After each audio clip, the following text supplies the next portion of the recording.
Hello, folks. How are we doing? Today is the 3rd day of May 2024. It is roughly, exactly 8:20 in the morning. Pardon my appearance, but I'm getting ready to go back out. And it's Gabby. Man, you are so good at this, Gabby. She hits her mark I got a little X right here on the desk. She hits her mark perfectly, doesn't she?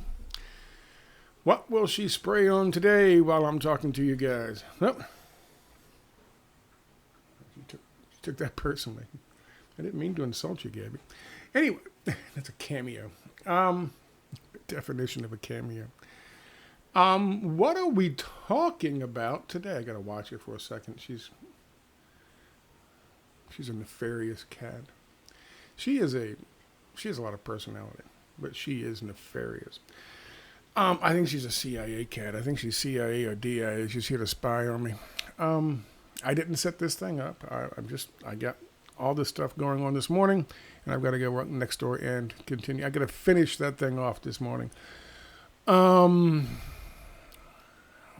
If you're thinking about asking Scott once he's done with that to help with your gardening needs, the answer to that is a definitive no, because Scott is done with his little foray into the wild world of horticulture. All things involving dirt, all things involving bugs, all things involving the crappy stuff you find in dirt, all things involving prickly things that poke Scott and cause him with his blood thinner to bleed a lot. All these things Scott is done with as of today. I hate to talk about myself in the third person, but stuff like this kind of drives me to do it. I've enjoyed doing it. I'm happy. It's a real upgrade in that side yard for her, and she's very happy. So, and I've learned a bit. I've learned you can get a app that you can point at a fucking plant and take a picture, and 30 seconds later, the amazing AI thing will tell you exactly what kind of plant that is. Almost 99.9% accurate, and will tell you whether it's healthy, and if it's not healthy, what it needs. And said app they have a free application of it. I'm not going to tell you what it is because this is not a sponsored video.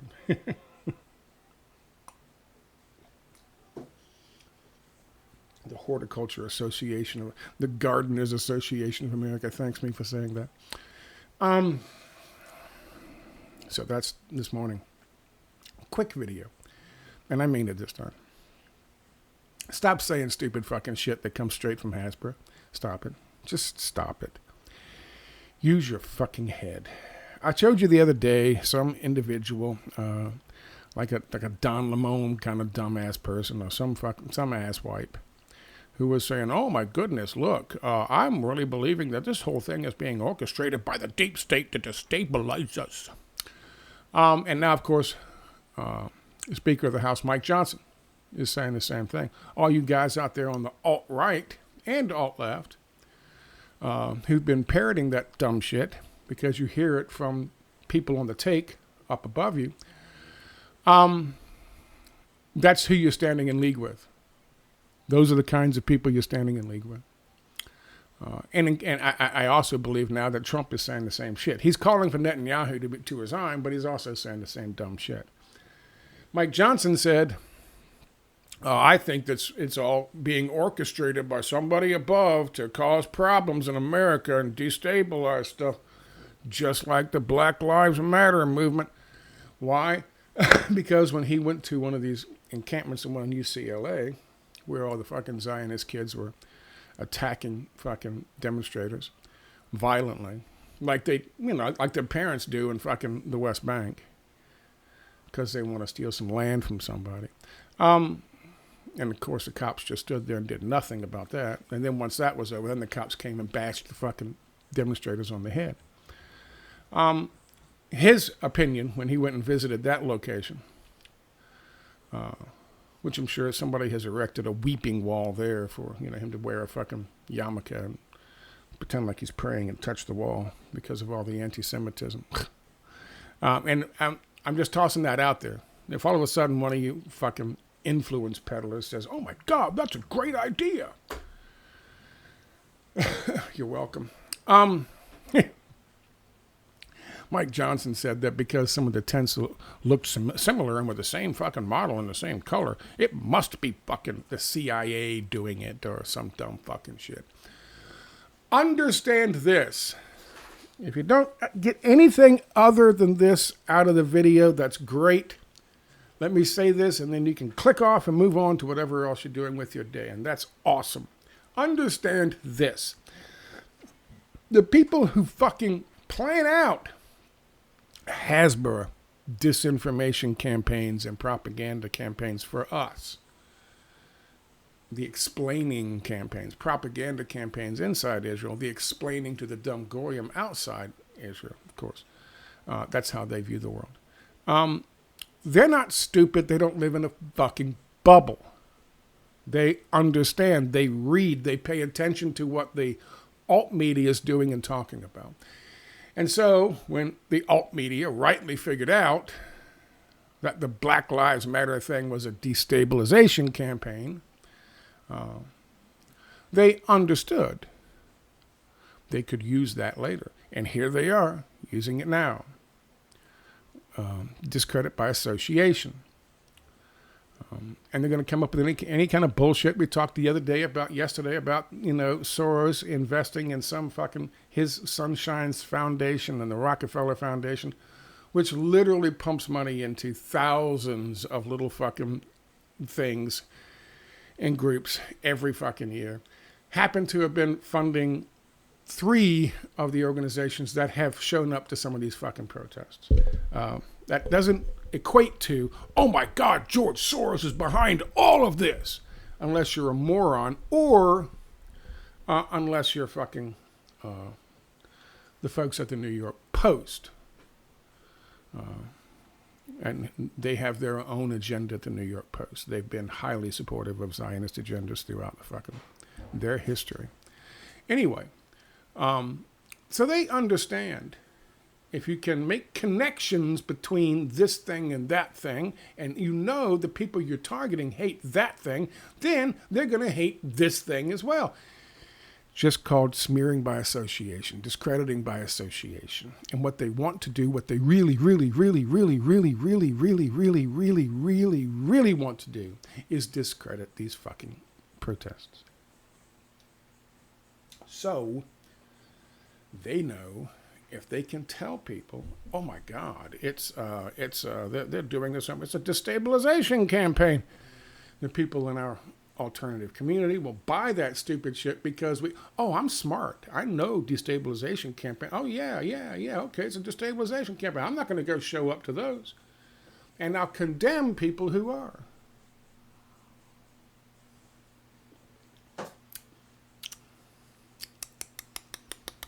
You gotta be smarter than the average Zionist.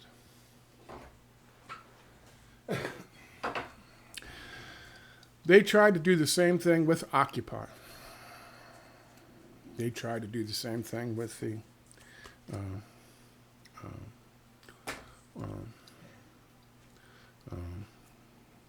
Arab Spring thing. The real ones. They said, oh no, that was all destabilization campaign. Hillary Clinton was behind all of that. Bullshit.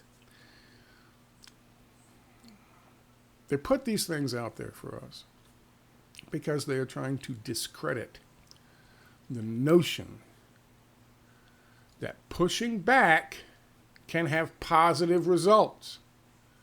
Ergo, they've got to try to frame every successful, like the Arab Spring that took place in Egypt. Let's say the Egypt Revolution. Every successful one, they've got to say, oh, no, that wasn't just the people doing that. That was the deep state. God damn you piece of shit. That was the deep state. So you don't believe that you have any power. Same thing with Occupy.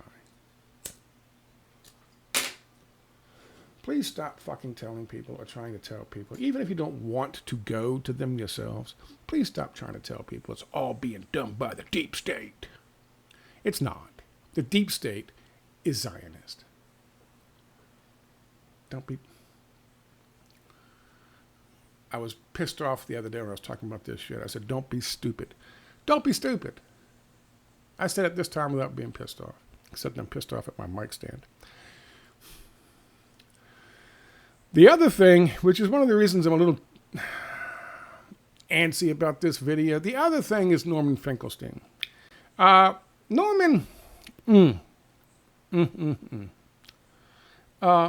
Finkelstein, full disclosure, I did in fact invite Mr. Finkelstein to do an interview, to do a chat with me, which he surprisingly replied and was very polite, but politely declined due to lack of time. I haven't seen him doing a whole shitload else, other than apparently he's being handled now by some young people. And those young people said, you got to be on Twitch, you got to be on Kick, you got to be live streaming. And so now he goes on and does these things live streaming. And he does some interviews and he does some debates, but that's pretty much it. My invitation still stands, by the way. It's still open if any of Norman's handlers are watching this video. Here's the deal. I wrote an article this morning telling you exactly how Norman Finkelstein is wrong about Israelis and Benjamin Netanyahu. And he is deeply wrong. Now, I will give 2 points. 2 points. Full disclosure, I told you, he politely said no to an interview. That's got nothing to do with this. I have the utmost respect for Norman Finkelstein and would still like to talk with him, chat with him one of these days. Whether or not that's recorded, doesn't matter. Whether it's live and on his fucking thing, it's fine. I certainly am not assuming that I would be able to debate someone like Norman Finkelstein, a scholar like Norman Finkelstein, on the specifics of the history of how we got here. But I can, I think, very easily debate him on this topic, as I clearly show in my article. I'm not going to read the whole article, and I'm not going to play the video from which I draw this. Got the information from the article. You're going to have to either assume that I'm accurately representing what he said in his video. It's an 8-minute video. Go watch it. The link to it is in my article, as are a number of references and links. He doesn't offer any in his video. Here's the thing. Let me give you 2 reasons why I'm disappointed. I'm not condemning him, because 2 things. His opinion is that the people of Israel are all on board with what Benjamin Netanyahu's doing, and they are, I'm not entirely sure, it is a lunatic state. And the people are all lunatics right alongside fucking Bibi Netanyahu. And they're all on board with him. It is absolutely untrue. Whether or not they're run by lunatics, that's the case. Maybe you might say it's lunatics. You might just say they have a fucking agenda. However, I'm going to say this. 2 reasons I'm not holding him really too much to account for this. The first reason is this. He's being managed.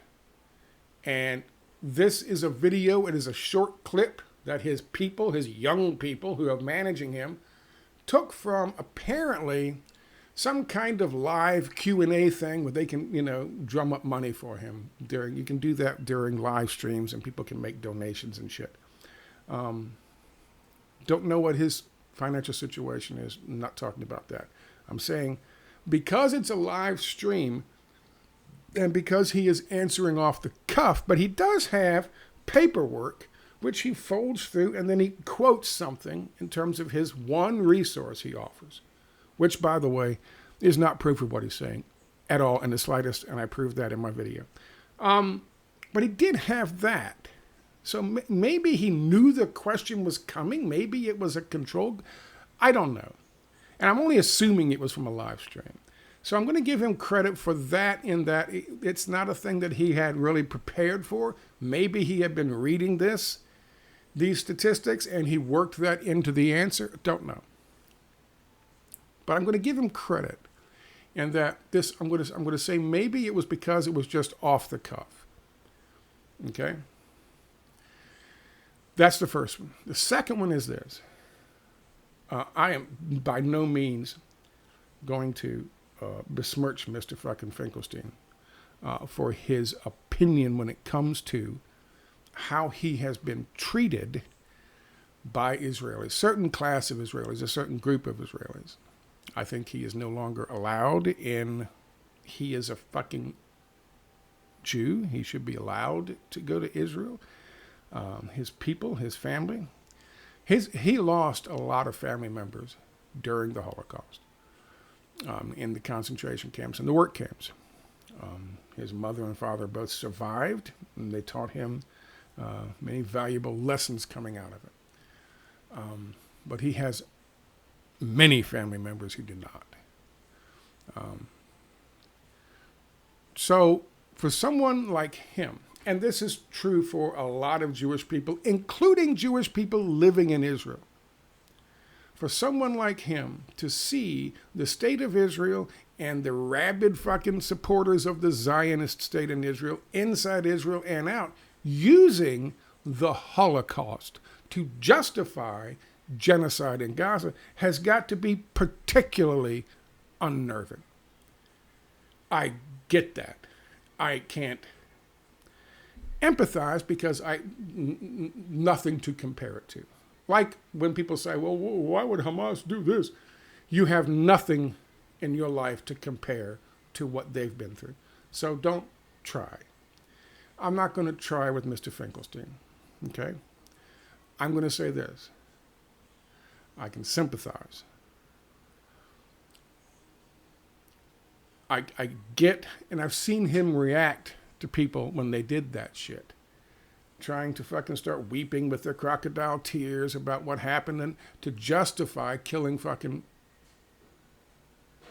people in Palestine who had nothing to do with what happened in the 30s and 40s in fucking Germany and under Nazi control and Eastern European countries under Nazi control.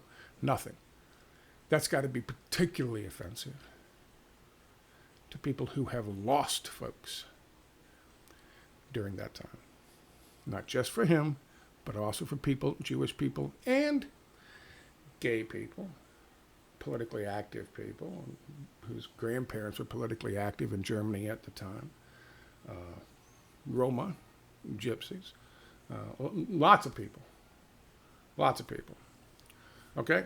Not just Jewish people. So I understand where he might overcompensate when it comes to seeing Israel as a whole and having this animosity pent up towards the entire population. He might not. People talk about looking through life with rose-colored glasses. There's rose-colored glasses and there's blood-red fucking glasses. Am I suggesting that he's doing this, part of what he said in that video, comes from that or could be born of that? His own self-prejudice? Yeah, that's exactly what I'm saying. Let me share with you a little bit of this. This is from my website. Again, there's no advertisement. I'm not trying to get you to fucking go there so I can make money. This is just what I do. I write stuff or I post articles and then I use them as references in my videos. Norman Finkelstein is wrong about Israelis and Netanyahu. And I'm going to go over his points, his evidence, his points of evidence to suggest that we are all wrong when we say, A, Benjamin Netanyahu was almost solely responsible for all of this, and I don't think I've ever said that. B, that all of the people, or the vast 97% of the people in Israel all support what's happening, even currently to this day.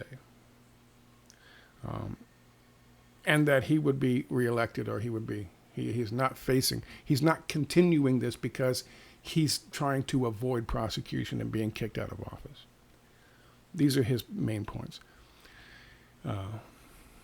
This is where he is somewhat correct, except for him not going anywhere when he says he's not going to be kicked out of office, as he is most certainly is, and that these traits do not apply to all Israelis, as many points of evidence show. But aside from that, this is what he said. Netanyahu is not going anywhere because he is a reflection of Israeli society. And what did he call Israeli society? Obnoxious, narcissistic, and Jewish supremacists. Meaning that the Goyim, all of us, have no place in God's design other than to serve Jews. It's a gross generalization for him to say that about the whole of Israeli society. Could he say that about the Zionist parties, about fucking, of course, Likud, about fucking Jewish, what's the Jewish Supremacy Party, whatever the fuck that one is with Ben Giver? Sure, absolutely. But that doesn't mean that's the whole of Jewish society. And, of course, you got to remember, one of the problems with his argument, I'll show you many others. I didn't mention this in the article. Bibi had to form a coalition government. Why is that? Because it's a parliamentary system at the Knesset, and his party, they weren't voting specifically for Bibi, but his party only got like 32%, which was more than the other 15 fucking parties that they have. But they didn't, they didn't, it wasn't a sweeping fucking victory like what should have happened in 2020, say, but didn't, which is another flaw in his argument, but we'll talk about that in a second. The people he also fails to notice or mention the fact that in September of last year, they had massive fucking protests leading up to September for like 4 months because Bibi Netanyahu and his fucking Likudniks and his power hungry, because they wanted to lock down society again and impose things that were in direct opposition to the laws in fucking Israel. They wanted to supersede any decisions by the Supreme Court in Israel that would supersede their fucking dictates. You must get these jabs from fucking Pfizer. This is literally what... So they were trying to push that law. Massive people showed up. They wanted him out in September. Oh, but they're all the same thing. No one's in opposition to fucking Bibi. There was massive opposition to Bibi, and there still is. There still is. Let's continue. This is where he's wrong with his 3 points of evidence. The first thing he says is, Bibi remains popular in Israel politically. Not according to recent polls. I'll show you that. Number 2, were it true his policies were unpopular, another candidate would emerge. Have you heard of any other candidate come out and denounce Bibi's policies? Yeah, Benny Gantz on both those cases. And he's not the only one. There are several who have done exactly that. Number 3, his points. Israeli society over... Now, here's the link. If you don't believe me, go to this, and you'll see his video.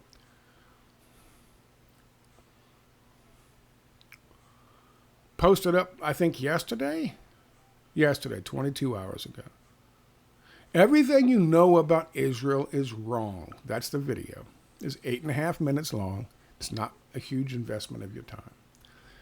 His third point, this is all the evidence he offers. And this is the only thing, this poll he digs through with his papers on his desk, is the only piece of evidence he offers to suggest this. I've got plenty of evidence. Israeli society overwhelmingly supports war with Gaza. This is his evidence. Only 3%, a poll from January, say the IDF is using too much firepower in Gaza. He cites this. Listen, first of all, that's 4 months ago. That's 4 months ago. Second of all, that's not the question. The question isn't how much, do they support the IDF or do they support being there, the political decision to be there? He says Israeli society overwhelmingly supports war in Gaza. But only 3% say the IDF used too much firepower. That's not fucking the same thing. That's apples to oranges. You can oppose our legal fucking invasion of Iraq and our subsequent occupation, but you can still support the troops. Do you understand? One thing's got nothing to do with the other. Especially when you consider, now this is a point I make, and I'm not going to read this whole article. I suggest you go look at it. Especially when you consider the point, the comparison that I make is 9/11. We were shocked and awed by a false flag on 9/11. That is not to say October 7th was a false flag, but we were shocked and awed on September 11th, 2001, and people reacted as they were supposed to. We thought we were safe. We thought the terrorism was a thing that happened over there at our fucking military bases or buses in fucking Tel Aviv or some shit. We thought that the terrorism happened over there, and all of a sudden we watched and they showed those towers coming down for 16 hours straight on every major network. You turn the TV on from. Why though? People were saying, stop. What the fuck is wrong with you? The people whose relatives died, they don't care. From. Look at this. From. Hate this. From. Be afraid. From. That's what they did. It was the fucking propagation of a shock and awe campaign. That's why they did it. You think they didn't do the same thing in fucking Israel on October the 7th and 8th? Of course they did. People in Israel, just like people in the United States, had felt secure that our military would be able to defend us. On September 11th, 2001, our military stood down because it was a false flag. On October the 7th, 2020, October the 7th, I'm getting confused. October the 7th, 2023, their military didn't stand down. Their military was in shambles. They were confused. Then they started bombing and killing fucking Israeli civilians. The Israeli people thought they were protected, thought they were safe. They thought their world view was based on that. The quote-unquote orcs on the other side of the fence couldn't harm them because their system was superior and they were in control. Guess what, motherfuckers? That scared the shit out of them. And then hearing all the lies. It's lies over there. It's propaganda over here. But over there, it's just lies. 40 beheaded babies, systemic rapes, babies in ovens. Oh my God, there's an Auschwitz fucking reference for you. Babies hanging on clotheslines for some wild fucking reason. People were setting up NGOs and getting all the funding because they just came up with some wild fucking crazy shit. They were climbing to the top of the giant beanstalks and throwing Israeli babies and Jewish babies off the beanstalk. Oh my God, here's $60,000. That's literally what was happening in Israel. So how do you not expect the Israelis in January to revel in, fucking IDS, punishing those bastards, blow the hell of them up? But that doesn't mean that they were in support of the fucking war itself. And that was January. That was published in January, based on numbers that came from even earlier than that.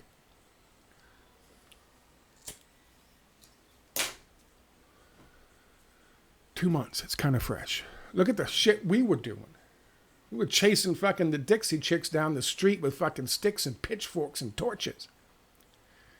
While we were reveling in some dumb jackass singing a country song, we'll put a boot up your ass. Did that make us a lunatic society?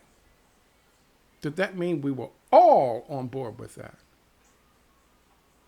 The answer to that question, those questions, is no.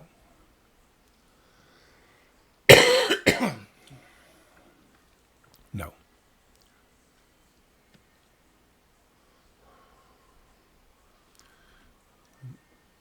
That's just, God, I hate this fucking.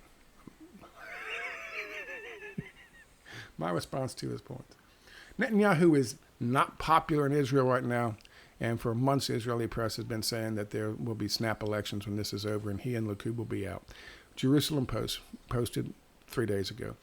Over half, almost 60% of the Israeli public believes Prime Minister Benjamin Netanyahu should resign immediately.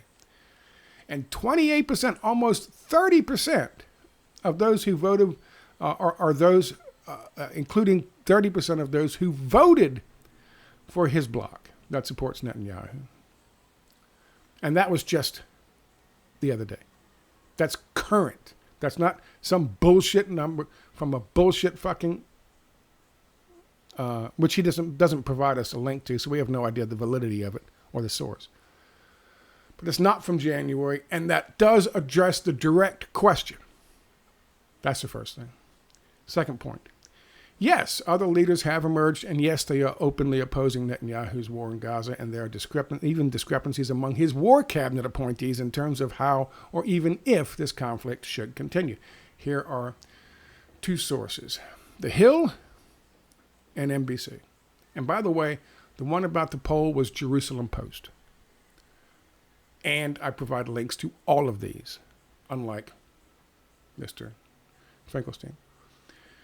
Quote, Israeli opposition leader and wartime cabinet member Benny Gantz on Wednesday called for new elections this fall as domestic tensions roil Israel amid the war against Palestinian militant group Hamas. It's not a militant group, it's a government, you jackasses. In a video address, Gantz said Israel is facing, quote, tremendous challenges, but that it must strive for unity, including with allies in the United States, while criticizing Israeli Prime Minister Benjamin Netanyahu for not prioritizing the families of roughly 100 hostages still alive in Gaza, held by Hamas. That's from The Hill. This is from NBC. New public divisions have emerged in the Israeli government over whether to prioritize the campaign to eliminate Hamas or focus on negotiating the release of hostages in Gaza. End quote. Two things he said didn't happen, weren't happening. Nobody said, nobody talked about this. Nobody's rising to power. There's nobody questioning him. Both wrong. Both wrong. And this one from NBC is from 2 months ago, 3 months ago. And now to his third point of interest. Israeli society overwhelmingly supports the war in Gaza. This is terrible journalism on the part of Norman. The poll he cites is from January, 4 months ago, and it deals with the question of a level of use of force, not the level of support for the war. However, we can judge from other news, in fact, the population is growing tired of the war, maybe for the wrong reasons, and maybe it's not overwhelmingly unpopular at this time, but it is certainly not only 3%. This is in spite of Israel making anti-war protest illegal in November of 2023. Also, keep in mind they were protesting to get Bibi out of office in massive numbers right before all of this happened. That's something else he fails to mention. He says you don't see a whole lot of protests. First of all, you do see protests. You do see protests against the fucking war in Israel, in Tel Aviv, in Jerusalem, in front of the fucking Knesset. You do see those. In spite of the fact that in November of 2023, just over 30 days after this fucking thing happened, they made it illegal to protest the war in Israel.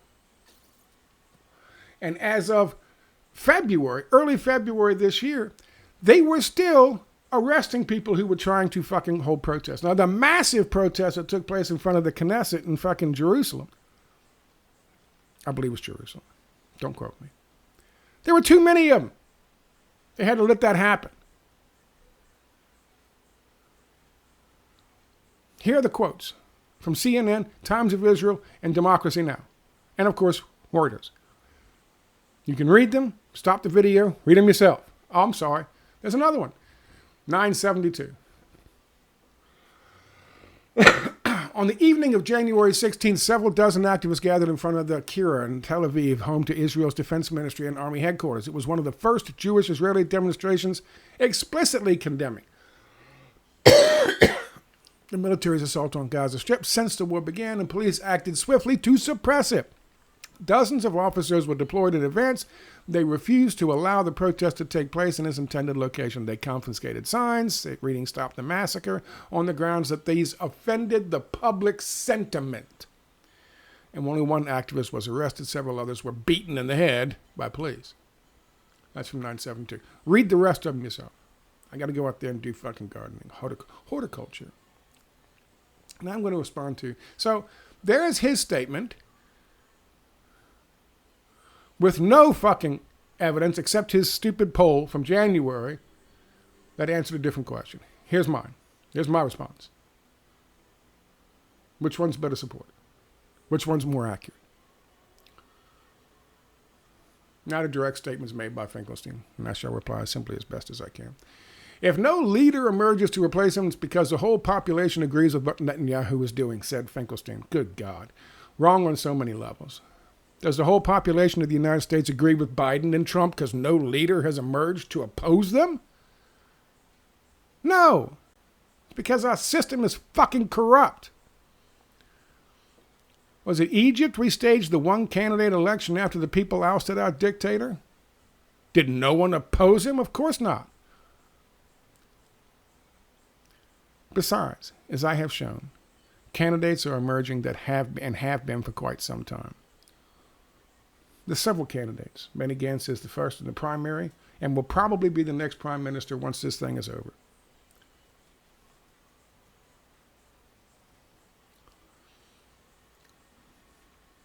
He comes out saying, if what mainstream media is saying about Netanyahu were true, that he's dragging this out to keep from prosecution, then the generals and other political leaders would mount a campaign to remove him, but they aren't, which means they agree with him. We have to be honest about that, says Norman Finkelstein. What I say is, what we have to be honest about is this. Just because the military doesn't coup him does not mean our entire population, the entire population agrees with him. It means the military are controlled largely by our military-industrial complex, who keeps sending them billions and billions of dollars while the war continues. The generals are taking money under the fucking table. They're getting kickbacks from General Dynamics, from fucking Northrop Grumman, from whoever makes the goddamn Hellfire rockets. They're taking money. They're bought off. And they're going to stop it? Of course they're not going to stop it. They're going to cash out as much as they possibly can, and then they're going to fucking skedaddle. The head of the Israeli intelligence has already resigned. Don't tell me that stupid shit. And what does that have to do with the vast percentage of people in the fucking country? Nothing. Again, that's just, you're talking about the generals. They don't represent the interest of the people or the fucking mood of the people. It serves their greedy interest to keep Bibi in power. It's very simple and it's obvious. And of course Bibi wants to keep going for his own political reasons. Even in Israel, they understand this and openly talk about it. They've been talking about this for months, so have I. Somebody on the niece of the Israeli-American dual citizen who is being held by Gaza, she came out in Gaza by Hamas. She came out and said just this past Sunday, everyone fucking knows in Israel this is being dragged out for political purposes. Bibi himself came out since then and said, even if there is a deal, we're still going to fucking attack Rafah. And what does that mean? That means any incentive by Hamas to possibly fucking negotiate the finer points of this latest fucking offer is not going to happen. Because the guy just told you, it don't matter. We can have an agreement. I'm still going to kill another 30,000 of your civilians and try to push them out of fucking Rafah into Egypt. The ethnic cleansing is still going to continue. So he said that on purpose to stop them from reaching a deal.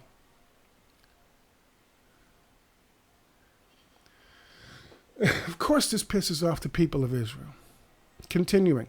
They all agree with him. It's a lunatic state and a lunatic society, and we should be free about saying that as we would about saying that Nazi Germany was a lunatic society and a lunatic government state in the 1940s. This is his conclusion based on his evidence that he's laid out. This is what he fails to understand. And I'm talking about the shock and awe thing that I've already talked to you about on September 11th. Were we a lunatic society? No, we're still good people, hardworking people, people willing to help where we can, people who valued honesty among other other qualities in a neighbor. But that's what shock and awe does. And it's why it's used by our leaders to try to get what they want at a moment of crisis. And never let a good crisis go to waste. It's a chance to get things done that normally would not be able to do. That's what they think. It's the core of their leadership. Rule by crisis. Go from one crisis to the next crisis to the next crisis to the next crisis. And that is how our country is run. You think they're not doing the same thing over there. Much like we have here in the States, the lunatics are the real leaders who are trying to use this moment in history to make Zionist history. They're not allowing protests. They're not allowing calls for snap elections. They're continuing the war so it all doesn't come crashing down around them. The people of the United States are not responsible for the war crimes of Bush and Obama and Trump and Biden, and just so, neither are the Israelis responsible for Netanyahu's. Bush was not popular, but he was still quote-unquote elected in 2004. Obama was not popular, but he was still quote-unquote elected in 2012. Biden is not popular by any stretch of the imagination. They call him Genocide Joe, for Christ's sake. And guess what's going to happen in 2024? And does that mean the entire population of the United States must be behind fucking Joe Biden? Otherwise, a leader would have come up and removed him. That is inane. The reason I think that this is influenced by the young people around him is because I think the young people around him think that way. They do not factor in things like stolen elections. They do not factor in things like shock and awe. They do not factor in things like leading by crisis, terrorizing people, megaphoning situations, such as what happened on October the 7th, in order to manipulate the will of the people to the point where they would accept something like this, or at least enough of them.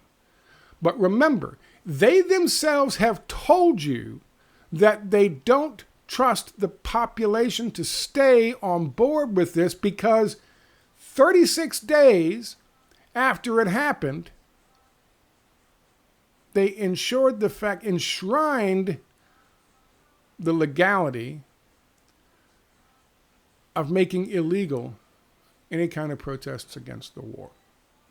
And in fact, if you read the thing from, I'll read that one for you because this is important. They made it illegal to even consume information that did not serve their interest.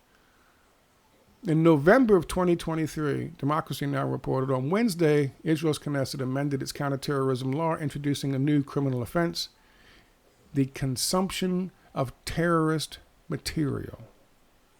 That means listening to videos like this, reading articles like the one I wrote, and talking about it. Violators face up to 1 year in prison. They'll put you in prison for a year in Israel for writing this. They would put you in prison. Now, Mr. Finkelstein and his handlers, Would Israel do that? Would the Knesset do that? If the Israeli people were 97% on board? I don't think so. And I think it's pretty obvious. I mean, aside from the tens of thousands who were protesting this war outside the Knesset 3 weeks ago, which you apparently forgot about and certainly didn't mention. Why is it important? I don't know.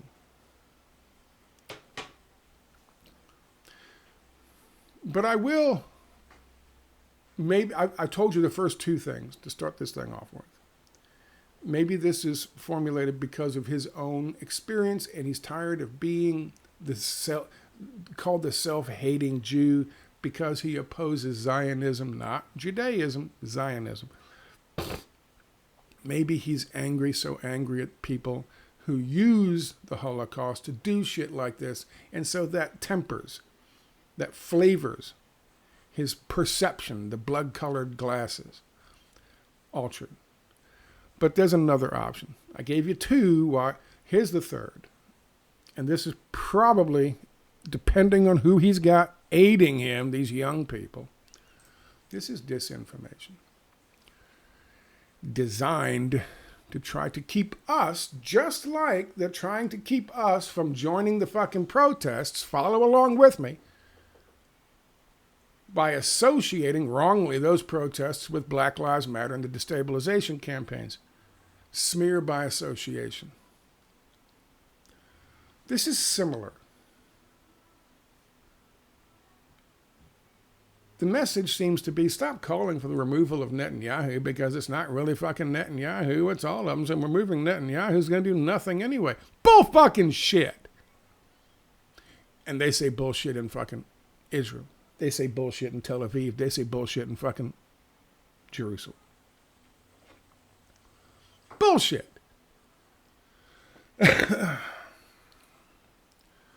But you see, if Netanyahu is allowed to remain, then it's going to continue. If Netanyahu is forced to resign and someone like Benny Gantz comes to power, they're going to have a withdrawal. There's going to be a ceasefire. There's going to be a substantial reduction in the number of hostages who are being held because they're going to hand over a number of them in good faith. And they are going to hash out the new borders for the two-state reality. That's a fact. Bibi can't because he is so locked into the fucking Zionists. The Zionists keep fucking telling him or threatening him. You know, so many people in the alt community, especially the alt-right, some on the alt-left, Whitney Webb is really good about pointing out how the Israeli fucking intelligence apparatus has wormed its way into ours and into our fucking media and into our alt media. But how they are spying on us and collecting information on us and then blackmailing us. You think that doesn't happen to Israeli politicians? Who knows why Bibi? The easiest solution for Bibi is to write his resignation on a piece of paper, put it around a fucking half of a brick, wrap some fucking rubber bands around it, load his family up into the fucking private jet, and then, call somebody over on the fucking airport, on the tarmac, before you pull the fucking door up, as the jet's engines are already running, toss the fucking brick and the resignation fucking note to him. Say, read that and take that to the Times of Israel. Close the fucking door and fucking go. It's called a non-extradition state. In this case, it would probably be Miami.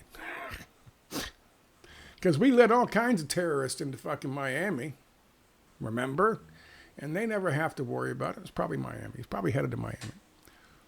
That's the easiest solution and the most obvious solution. Fuck it. He's rich. He's still got supporters. He's got supporters here. He can play golf the same fucking courses that OJ did. But he won't. Why? Because he believes so much in the Zionist dream? I don't think so. I think it's because they've got shit on him. They've got shit on his fucking coke-headed fucking son. They've got shit on his friends, his family members. And they probably have told him there is no there are places in the world you can go to avoid extradition, sure. But there's no place in the world you can go to avoid us. You fuck us over and see what happens. So here we are.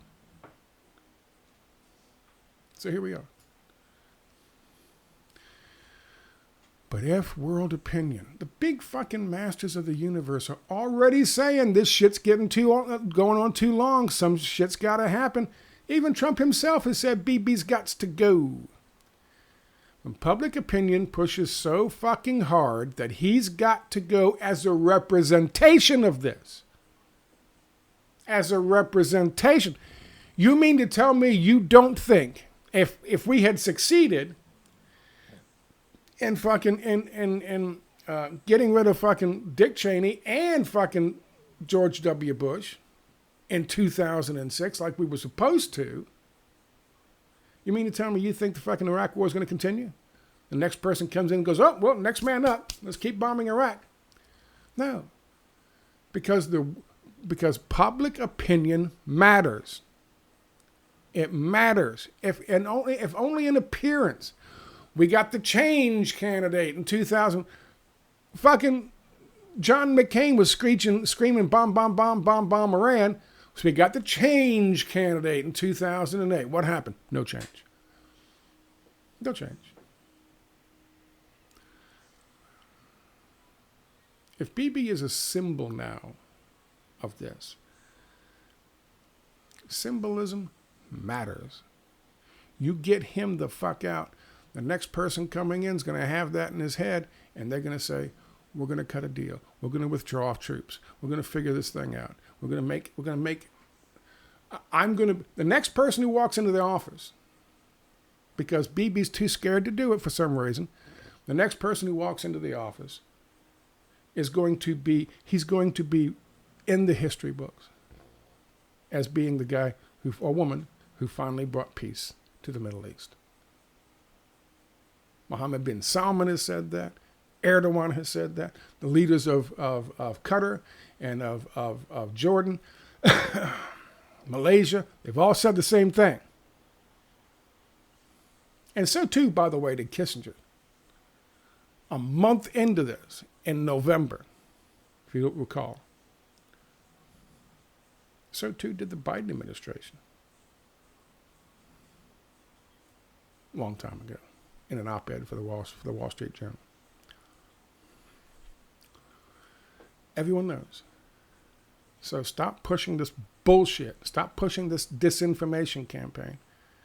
I wholeheartedly agree. I understand. I think Finkelstein's being manipulated by these young influencers that he has surrounding him, helping him manage his quote-unquote brand. They're probably the ones who didn't want him to do an interview with me in the first place.